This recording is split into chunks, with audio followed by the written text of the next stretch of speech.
ईश्वर जब सृष्टि की रचना करने लगे तो सारे जीवों को बुलाया और कहा, देखो मेरे मन में सृष्टि रचना की आ रही है, माया का प्रपंच कसने जा रहा हूँ। ऐ जीवो, तुम्हें मृत्यु लोक यानी पृथ्वी पर जाना होगा।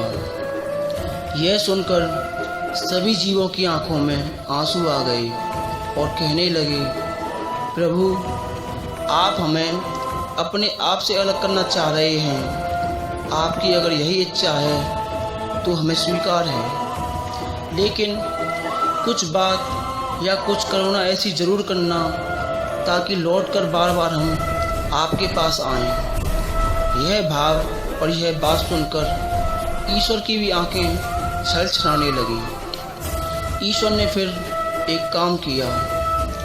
जितने भी जीव थे सबके प्रारब्ध के अंदर दुख मिला दिया, इसलिए कि जब दुख आएंगे उन दुखों का निवारण करने के लिए या तो समय लगेगा या फिर तू खुद अपने आप ना कर पाए तो परिणाम मेरी ओर देखेगा कि प्रभु ये विपत्ति आई है, इसे संभालो, इसे दूर करो।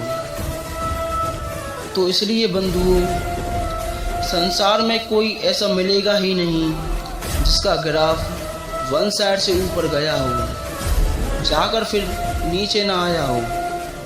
संसार में कोई ऐसा है ही नहीं जिसका विकास ही विकास हुआ हो, कभी ना कभी पतन ना हुआ हो। ऐसा हो नहीं सकता, क्योंकि यह ईश्वर की रचना है। इसीलिए बंधुओं, कभी दुख भी आ जाएं तो किसी को दोष मत देना, क्योंकि ये प्रारब्ध के अंदर उसी ने मिलाया है। कोई ना कोई गलती हमसे हो जाती है, हमारे ही कर्म हमें दुख प्रदान करते हैं। लेकिन हम लोग अक्सर कह देते हैं कि तेरी वजह से ऐसा हुआ है, तेरी वजह से ऐसा हुआ है, दूसरों को दोष दे देते हैं। अगर हम ये बात समझ लें कि ये तो मेरे प्रभु की करुणा है मुझे अपनी तरफ बुलाने के लिए, तो बात ही कुछ अलग है। राधे राधे।